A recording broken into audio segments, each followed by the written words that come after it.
G'day everyone, how you doing? I was going to go, how's it doing? Strange. Anyway, let's do the summary video, hey? Of our time at Deramakot Forest Reserve. I'm sure I'm going to forget something. You always got this thing in your back of the mind of the things you're going to talk about, and then you forget some, because I kind of try to do one take wonders for the videos.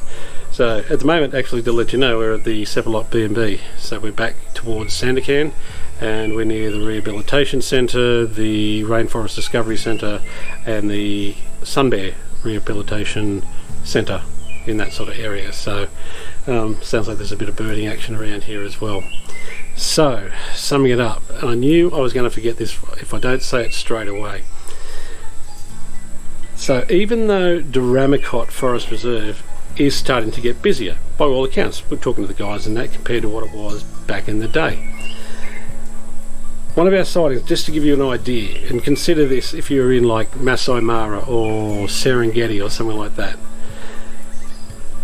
we had the sighting of this male orangutan. Think of the equivalent of maybe seeing a leopard or a rhino or something like that. Maybe even rarer in some, compared to some places. But think of that. If that was East Africa, within 5 seconds of stopping, you'd have 40 or 50 vehicles around you. And yet we had that orangutan sighting to ourselves. So any drive, the most vehicles you see are people that kind of live in the area, or forest workers, or people that work at the base camp there at Deramakot. So it's still really quiet. You just don't get many vehicles. On a night drive you may not pass another one. Last night when we went out for our last night drive, the only vehicle we saw was literally about 15 minutes from base camp, and we've been out for 4 hours. So you get a lot of stuff on your own. Still quite raw as far as the number of tourists go, even though, as I said, you see people come and go. Most of the time with the tables in the dining room, maybe there was one group, sometimes maybe there was two apart from us. So I always say try to get to these places before they get really well discovered and there's more and more vehicles here. So let's talk about the lodge. Okay, I probably mentioned some things about it. I did a little tour of the lodge, but comfortable but rustic. Okay, so don't be prepared for not 5-star, but air conditioning, always got the during the humidity and heat in the rainforest, and hot showers. So, but again, pretty basic beyond that, but fine by us. We're not worried about that sort of thing at all. And I think a lot of, fanatical nature lovers don't really care that much either. They're probably going to come for 4, 5, 6 days, 7 days, and they're not worried about that. They're just worried about being in the wild. So, but it was perfectly comfortable.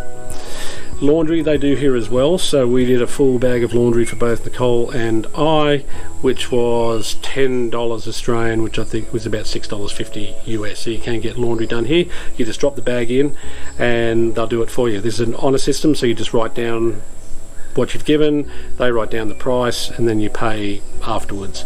They also have an honour system for any drinks apart from water, coffee and tea. I think maybe juice, someone had orange juice for breakfast. So but for Cokes or Sprite or beer, it's an honour system. So you've got your name written down as guests there, and you just write down one. Every time you have a drink, you just write down one, and then you settle the bill at the end. Mind you, they were pretty cheap. Like a beer was 12 ringgits, which is $4 Australian, about $3 US, and a Coke was 8 or 10 or something like that. So cheap, so it's fine. So just wanted to talk about that. All the meals were home style cooking, so there was nothing we didn't like, and they were always filling, so there's plenty of food there. So that was good as well. So no problems there for us. Now, what else can I say about the resort? Yeah, nice relaxed atmosphere. Everyone around here is in this area. Saba, I remember coming here 15 years ago. Everyone's like super friendly. A lot of waving and hellos, and not even just in the lodge. When you're out driving past the car, there's lots of waves and stuff like that. Sorry, I've got to move a little bit because of the sun's getting pretty bright behind me, so see how that goes. Anyway, so what else? That pretty much covers off on the lodge. If you've got any questions, I can always answer them anyway. So food, laundry, accommodation. Now let's talk about our company that we went with, Adventure Alternative Borneo. So it's pretty seamless from the start, reached out. Now they seem to be a company that has a finger on the pulse of Deramakot. So they mainly do tours in Borneo, but they've been going into Deramakot for, I don't know, 10 years, say 10 years. Because I know our guide Mike has been there, it's almost like one of our guides, it's almost like 10 years, 8 years since he's been there. It's like a second home. So all communications before we got to Borneo, whether it was dietary requirements, changes of flights, who was going to pick us up, all the expectations, and it ran seamlessly. Pick-up time from Sandakan, from the Sepulok Orangutan Centre, where we chose to get picked up from, or you could get picked up from your hotel in anywhere around Sandakan, and then they'll take you down to Telepid, which you stop for about an hour. I should mention this, when you stop at Telepid, you stop there and have a bite to eat or whatever. You're there for about an hour, because the vehicle down is not a four-wheel drive, and they use four-wheel drives to take you into the park. So just to let you know, obviously, okay, if you're okay with them, but the restaurants there, they're like squat bathrooms. So when you leave Telepid, it's about 45 minutes or so, I guess, till you get to the gate into Deramakot Forest Reserve. Let's see how I go with that again. Yeah, so Deramakot Forest Reserve. So, but there's bathrooms at the start of the park. So, and there's about an hour and a half left from the gate where you go in to start the park to the lodge. So you can always use, and they're normal Western style toilets, so I thought I'd add that as well. So yeah, all communications with the team before we went there all went to plan. What were our inclusions? Now consider this, we compared to say Danam Valley, which may be a place that is comparable for sightings depending on what you want to see, but Danam's quite famous for being well known for birds and wildlife, being easier to see. But we're paying half, because the main resort there at Danam's expensive, but we on a private trip paid half of what we would at Danam, and I think that was roughly, again I'll check it, it was about $500 or something like this Australian a night. I'll double check, it's between $500 and $600, but I'll check it and I'll do the conversion rate for you. So that was for, again, our transfers from Sandakan right to base camp at Deramakot and return. It was our 3 meals a day. It was a private guide with our own vehicle just for us. And the guides were great. So we had 2, and it was good to have 2 because it means that I can kind of give you an idea about both the guides. So if you get one or the other, are they both going to be someone that you want to be guided by? Yes, absolutely. So Mike and Hamid. So we had Mike for 2 nights and Hamid for 3, and they will work their butts off. I mean, they're sitting on the back of the vehicle. I should say, what's included also is 7 hours in the vehicle in the forest. You just kind of look at your times. You can do mornings, a few hours, then go out for 4 hours a night spotlighting for the nocturnals, which it's famous for. Orangutans are obviously, you're going to get them during the daytime, or you can do a long one in the afternoon, go, say leave at 3 and come back at 10 at night. It's your choice, but that's included 7 hours with a private guide for what we paid. So good value still. Get here while you can, while it's still decent value. So, but yeah, they work their butts off. So Hamid, he's been guiding, he's a local Sandakan lad or man, and he's been guiding for 20 years in Borneo approximately.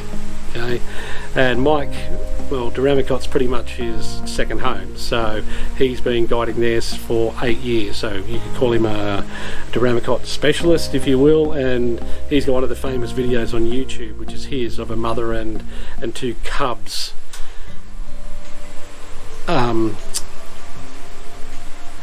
Clouded leopards. How can I forget that? Mother and 2 cubs, clouded leopards. So if you see that, that's Mike Gordon's. So, but very knowledgeable, great spotters. You will not see stuff that they're going to see. That's for sure. It is imperative to have these private guides. So, can I recommend these guys? Absolutely.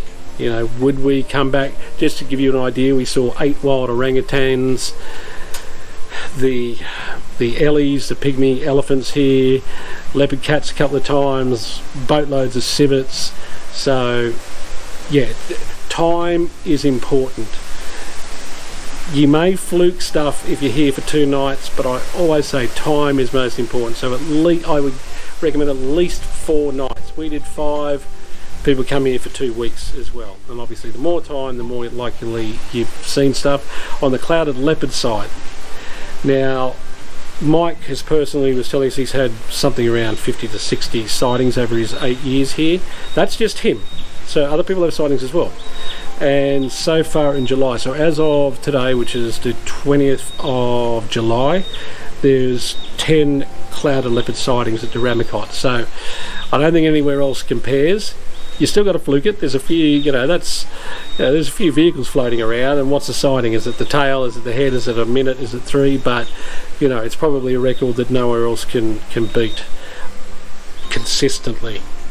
And one of the guests that was staying while we were there a couple of nights ago had a sighting of a clouded leopard, so you could be the lucky one as well. So thought I'd cover off on that. But great place for wild orangs as well, so got to be the icon of Borneo. So anyway, that's kind of my summary of the trip. Would we go back to Deramakot Forest Reserve again? 100%. It's a magical place that really got under our skin. So thanks for watching. See you later. Bye for now.